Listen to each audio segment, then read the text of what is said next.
Allô, bienvenue sur ma chaîne YouTube, je m'appelle Claudia et vous avez vu le titre de la vidéo. Aujourd'hui, on va parler d'argent.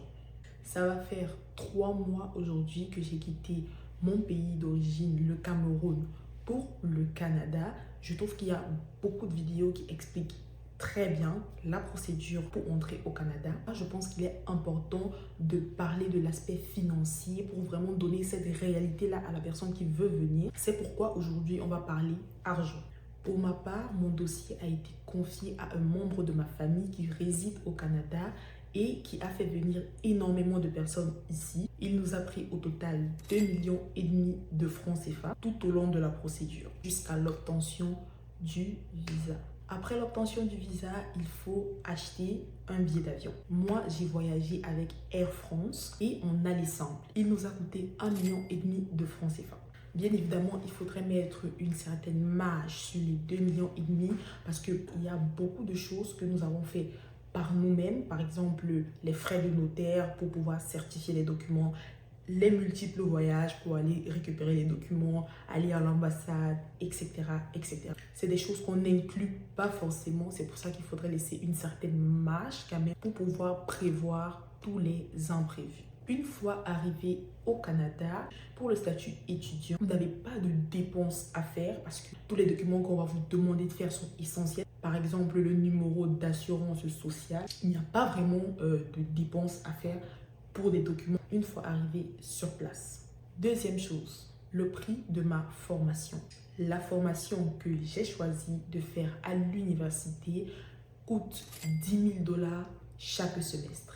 Alors, c'est une formation qui s'étale sur 4 ans, environ 4,5 millions de francs CFA par semestre. Bien évidemment, une fois arrivé sur place, vous devez trouver un logement. Le prix des loyers dépend de beaucoup de facteurs, de la province que vous allez choisir, de la ville dans la province. Est-ce que vous serez en centre-ville? Est-ce que vous serez en banlieue? Est-ce que vous serez en colocation? Est-ce que vous serez seul? Est-ce que vous voulez un 3,5, un 4,5? Ça dépend de vous en fait. Pour ma part, je suis dans la province du Québec, dans la ville de Trois-Rivières. Je ne suis pas dans le centre-ville et je suis en colocation.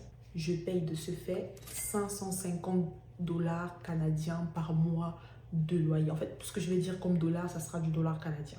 Maintenant, il y a une question que beaucoup de personnes m'ont posée sur mes autres réseaux sociaux et c'était pour eux leur plus grande inquiétude. On ne va pas se mentir, nos pays ne sont pas les pays les plus développés du monde.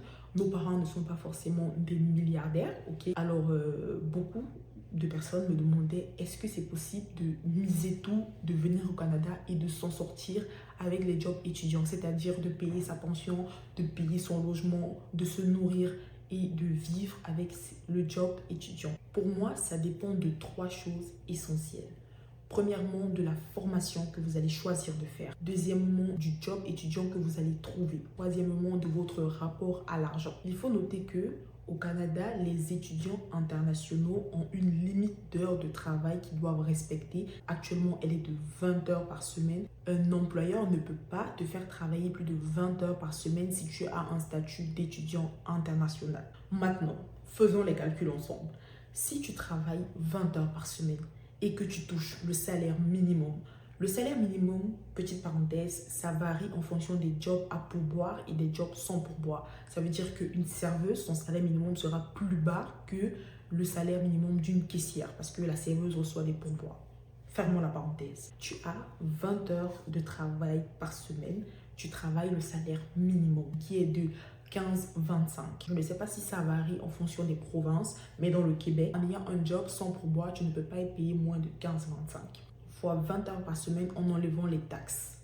Ça ne nous donne pas grand-chose, ok? Je n'ai pas fait le calcul, mais je sais que ça ne donne pas grand-chose pour pouvoir payer une formation, par exemple, de 10 000 $ chaque semestre. Si tu trouves un job de 21 $, 22 $, 24 $ de l'heure, même si tu travailles 20 heures par semaine et que tu as un bon rapport avec l'argent, tu sais faire tes économies, tu sais faire des sacrifices, tu peux le faire. Moi, je conseillerais d'avoir au moins 2 mois de loyer, 2 à 3 mois de loyer dans un compte en banque déjà sécurisé, en fait. Parce que c'est compliqué de venir en janvier, devoir trouver le travail en janvier et de devoir payer le logement de janvier.